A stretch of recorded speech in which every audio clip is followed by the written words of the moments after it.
Kedar sir, यावेळेला आता surprises काय मिळणार आहेत? म्हणजे अगदी होस्ट पासून पहिलं सरप्राइज मिळालंय, तर आता आणखी कोणकोणती नवी सरप्राइजेस प्रेक्षकांना मिळणार आहेत? नमस्कार सगळ्यांना, व्यासपीठ सगळ्यांनाच नमस्कार. ज्ञानदा कशी आहेस तू? छान. तिला असं विचारल्याशिवाय पुढचं काही बोलत नाही ना ती, आपल्या सगळ्यांनाच माहिती. काय म्हणशील ज्ञानदा? मला आज एक्झॅक्टली 8 महिने झालेत कलर्स मराठीचा हेड ऑफ प्रोग्रामिंग होऊन. माझा 9वा महिना सुरू झाला आहे. खऱ्या अर्थानं बाई पण भारी. पण मला एक आनंद आहे की 9व्या महिन्याची प्रेग्नन्सी ही बिग बॉस मराठी असणार आहे माझ्याकडून. So that will be a big big thing for me. आणि त्याच्याबद्दल मी खरंच परमेश्वराचे, स्वामींचे आभार मानतो. मला तुम्हाला ही गोष्ट सांगायची की ज्या दिवशी मी पहिल्यांदा कलर्स मराठीमध्ये पाऊल ठेवलं आणि घरी गेलो, तर 2 गोष्टी माझ्या आयुष्यामध्ये घडल्या. मी माझ्या आईला सांगितलं की आई, मी कलर्स मराठीचा हेड ऑफ प्रोग्रामिंग झालो आहे. माझे वडील हे मिल वर्कर आहेत, त्यामुळे त्यांनी आयुष्यभर चाकोरीबद्ध आयुष्य जगले. तर माझ्या आईने माझ्या वडिलांना सांगितलं की असं असं लागलं आहे तो आता वायकॉम 18मध्ये. तर माझे वडील म्हणाले चला, मुलगा सेटल झाला. म्हणजे 30 वर्षात मी काही सेटलमेंट घेतलीच नव्हते असं मला वाटायला लागलं.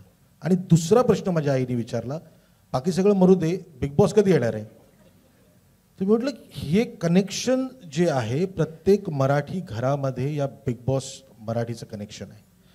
मी जिथे जिथे गेलो किंवा आताही आम्ही नवीन नवीन शोजचे जेवढे म्हणून प्रोमो टाकतो, खाली जवळजवळ आम्हाला एवढंच विचारण्यात येतं, ते सगळं जाऊ दे, बिग बॉस कधी येणार आहे? तर हे जे कनेक्शन आहे हे रसिक प्रेक्षकांचं कनेक्शन आहे, हे त्या टेलिव्हिजन ऑडियन्सचं कनेक्शन आहे. आणि त्या ऑडियन्सला आपलंसं कुठलं तरी एक कार्यक्रम असा वाटतो ज्याच्याबद्दल ते इतके एक्सायटेड असतात, आणि ते एक्साइटमेंट आहे बिग बॉस मराठी. यावर्षी आम्हाला तरुण बिग बॉस मराठी मिळालेला आहे. सो भाऊ, मी कधी भाऊंबरोबर काम नाही केलं, बट माझ्या मनामध्ये 100% त्यांच्याबद्दलचा जो आदर आहे हा फारच उच्च दर्जाचा आहे. आणि मला एवढं पण माहिती आहे की त्यांच्या मनामध्ये पण तो आदर असणारच, कारण दोघंही आम्ही दिग्दर्शक असल्यामुळे दोघांच्याही जे रूट्स आहेत, जी माती आहे ती मराठी इंडस्ट्रीची आहे. पण आम्हाला या निमित्ताने तरुण एक होस्ट मिळाला, आणि आत्ताचा बिग बॉस तुम्हाला तरुण दिसेल. वेगवेगळ्या वयोगटातली लोक असतीलच 100%, पण त्याची एनर्जी जी असेल ती अत्यंत उत्साहवर्धक असेल, आणि जी प्रत्येक माणसाला, प्रत्येक व्ह्युअरला प्रत्येक क्षणी चॅलेंज करणारी असेल. यावेळेचा मराठी बिग बॉस हा कम्प्लिटली अनप्रेडिक्टेबल असेल. तुम्ही अजिबातच प्रेडिक्ट करू शकणार नाही. जे कॉन्टेस्टंट्स असतील तेही तुम्ही प्रेडिक्ट. आता मी यूट्यूबवर बघतो आणि मला जाम हसू येतं, अरे वा वा वा, बरेच लोक काय काय काय काय बोलत असतात.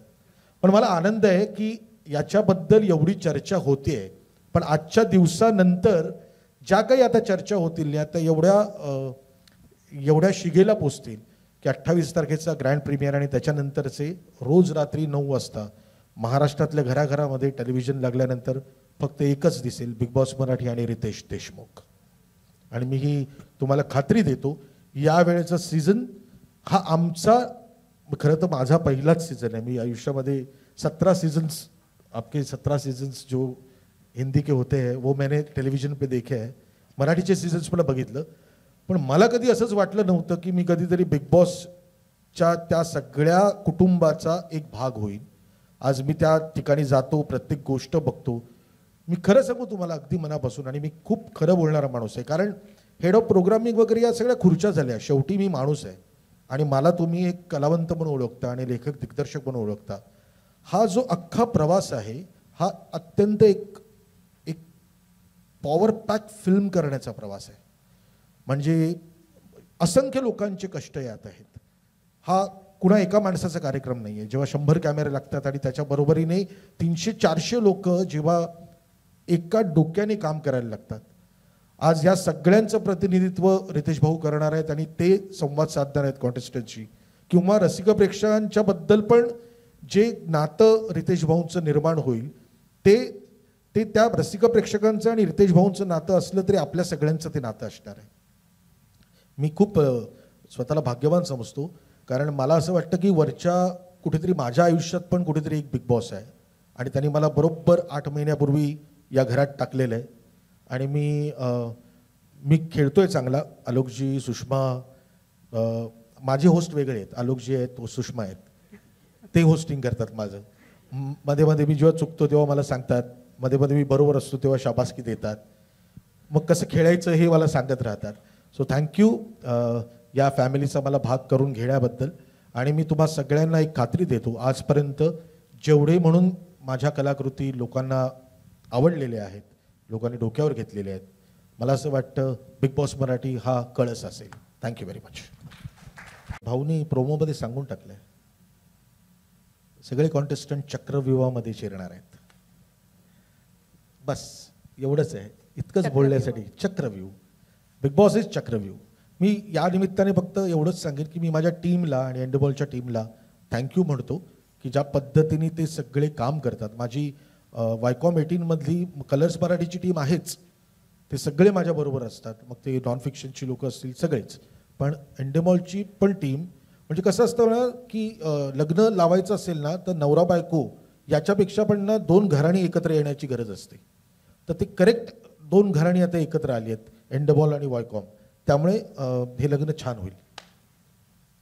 त्याची खात्री आहे सर्वांना. आणि रितेश, तुमच्यासाठी प्रश्नांचा चक्रव्यूह माझ्याकडे नाही आहे, तो इकडे आहे, त्याच्यामुळे थोडासा वेळ देते तुम्हालाही तयारी करायला. आणि मी दीपक सरांना प्रश्न विचारणार आहे. Deepak sir, actually innovation is the key in this format. So how does innovation keep the Big Boss format fresh and engaging for the audience? Well, for us, we are blessed with viewing at least 55 countries across the globe who are producing this show year on year. And it's a show that has gone on for more than 25 years. So we are blessed with the learnings of about 50 countries year on year, sending us a lot of details about tasks, creatives, elements to be used, different trigger points, different kinds of voices, different personalities of hosts. And we are constantly looking at, countries like Italy, Spain, Argentina, other Latin American markets, some Asian markets, where we borrow a lot from there. So, we are blessed with a lot of tricks in the bag, which we keep innovating. And within India itself, as Kedar bhai said, it's been almost 17 years since we've been producing this in various different markets now. So we've got a lot, and I think this season of Marathi will show you a lot of that. So it's been 17 years long journey. So in all these years, what are your learnings through the various seasons of Big Boss across all the formats like OTT, television? What are your learnings? Well, for me, it is really about just emotions. As long as you're connected emotionally with the contestants, you like some, you dislike some, you have a point of view. So for us, after spending a lot of time on really getting Ritesh onto the show, the rest of the time really goes not so much in the house and the paraphernalia, it's really about the casting. And I think Kedar bhai, Sushma, the rest of the Colors Marathi team have given us the liberty to go after a very, very exciting variety of cast that has come on board. And I think we are very, happy to see the story unfolding now very soon. And as Kedar bhai said, इनका 9वां महीना चल रहा है, तो ये सब हमारी जिम्मेदारी है अभी. माझ्या मीडियातल्या मित्रमैत्रिणींनाही तुम्हाला काही प्रश्न विचारायचे आहेत, तुम्हा सर्वांना. तर कुणाला प्रश्न विचारायचे असतील तर प्लीज हात वर करा. विनंती आहे तुम्हाला की आपण 1 by 1 क्वेश्चन्स घेऊया. येस,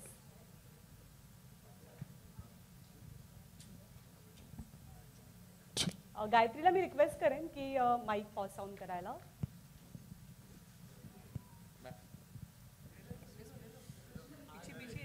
वैष्णवी. हाय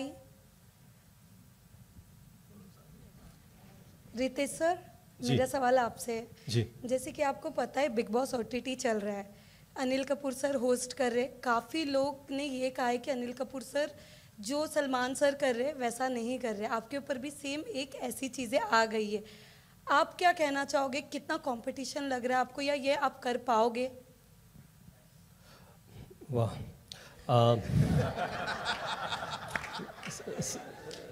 सवाल अच्छा है आपका। सबसे पहले ऑफ कोर्स मैंने पहले ही कहा था कि जो सलमान भाऊ करते हैं वो वैसा कोई कर नहीं सकता।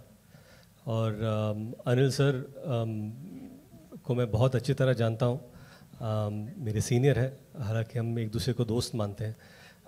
उनकी अपनी एक स्टाइल है, तो वो अपने स्टाइल के हिसाब से वो होस्ट करें। That's what host is all about. आप होस्ट के लिए जब किसी को चुनते हो तो आप ये चाहते हो कि आप वो खुद अपनी पर्सनैलिटी लेकर आए शो पर और कुछ करें।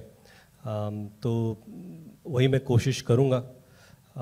2-3 हफ्ते के बाद आप बताइए मुझसे अगर हो पाया तो you know it will be great. So next question. Hi, Prathamesh इथून तुमच्या फ्री प्रेस जर्नलमधून माझा प्रश्न आहे रितेशला. रितेश, आत्ता कल्ला होणारच ही टॅगलाईन आहे शोची. काय रेझोनेट करतो, कसं तू रिस्पॉन्ड करतो या टॅगलाईनला? What does it mean to you and how are you going to deal with this? आणि मी हा प्रश्न याच्यासाठी विचारतोय की इमेज जी आहे, जी आपली एकदम बॉय नेक्स्ट डोअर, एकदम स्वीट चॉकलेटी, तुम्ही रील्स बनवता ती पण तशीच इमेज आहे. ह्या शोचा फॉर्मॅट असा आहे की तुम्हाला अग्रेसिव्ह व्हावं लागतं. तर जर का कुठला कंटेस्टंट मिसबिहेव करत असेल तर ते अग्रेशन कुठून येणार? ते अग्रेशन लय भारी असणार, ते वेडमधून येणार, की तुम्ही एक विलन होणार तिथे? नाही, काय माहिती आहे का, विनाकारण अग्रेसिव्ह व्हायची माझी म्हणजे मनस्थिती नसतेच कधी. पण वेळ आली की ते तुम्हाला दिसेलच. आणि तुम्ही जर शो पाहाल तर सर्वप्रथम तुम्हालाच दिसेल ती. Hi Ritesh, this is Vaishnavi from CNBC. इथे समोर sorry, hi hello, how are you? Yes yes fine. Sir Ritesh, Mahesh सरांचे आम्ही चाहते आहोत. त्यांनी इतके मी पण त्यांच्या होस्टिंगचे खास करून चाहते आहोत. मी पण मागचे सगळे सीझन त्यांनी खूप म्हणजे सगळ्यांचं मन जिंकलेलं आहे त्यांच्या होस्टिंगने. Do you feel little bit of pressurised की महेश सरांचा तो अग्रेसिव्हनेस आणि ती चावडीवर होणारी सगळ्यांची धुलाई, ह्या सगळ्या गोष्टी, do you feel little bit stress की ह्या सगळ्या गोष्टी तुला याच्या पुढे सांभाळायच्या आहेत, हा सीझन तरी सांभाळायच्या आहेत? आणि मला वाटतं की महेश सरांनी जे केले त्यांच्या स्टाईलमध्ये केले त्यांनी, आणि he was a fantastic host. आणि आय थिंक मी सुरुवातच केली की to host Bigg Boss is an honour and to do it after him also it's even a bigger honour. आणि मला वाटतं की जशी जशी परिस्थिती येईल शोवरती त्या पद्धतीने त्यांच्याबरोबर डील केलं जाईल. नमस्कार रितेश, निलिमा कुलकर्णी इकडे. हॅलो निलिमा. नवशक्ती आणि फ्री प्रेस चॅनलकडून. आणि खूप अभिनंदन, छान वाटतंय तुमचे प्रोमोज पाहून. तुम्ही कसं कराल आम्ही खूप एक्सायटेड आहोत. पण मला एक विचारायचं आहे की मागचे जे सीझन होते त्यातला कोणता सीझन तुमचा फेवरेट होता, आणि तुमचे फेवरेट कॉन्टेस्टंट कोणी होते का आधीचे, ते आम्हाला नक्की ऐकायला आवडेल. लाईक खरं म्हणजे काय एवढे सीझन मी पाहिलेत ना, इवन हिंदीमध्ये मराठीमध्ये, तर मी झोपताना मला वाटतं की मराठीचे हिंदीमध्ये गेलेले आहेत आणि हिंदीचे मराठीमध्ये गेलेले आहेत. कुठला सीझन कधी कधी सगळे लाईन्स ब्लर होतात. आम्ही डिस्कस करणार ये हा त्या सीझनमध्ये नाही येत आहे. मला वाटतं की आय एन्जॉयड शिव ठाकरे. मराठीमध्ये पण एन्जॉय केलं त्यांना आणि मग हिंदीमध्ये पण एन्जॉय केलं. नमस्कार, मी सूरज खरटमल, रत्न मराठी मीडियामधून. इकडे जी. त्याने खूप छान प्रश्न विचारला. त्यालाच जोड प्रश्न माझा असा आहे, कारण रितेश देशमुख कोणालाही एकरी बोलत नाहीत कधी, ते आदरानेच बोलतात प्रत्येकाशी. सो जेव्हा एखादा कंटेस्टंट वायब्रंट होईल किंवा तो वायलेंट होईल, सो तेव्हा रितेश देशमुख त्याला आदरपूर्वकच बोलशील की अरे तुऱ्याच्या भाषेत बोलू शकतील? कोणाला जर झापायचं असेल तर आदरानेच झापेन मी.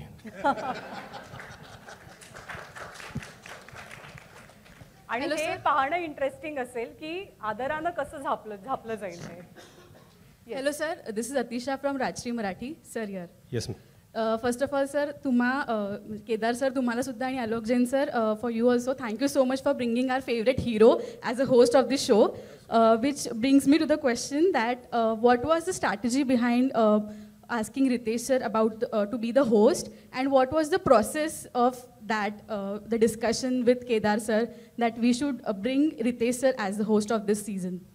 I would love to know this. Thank you. So as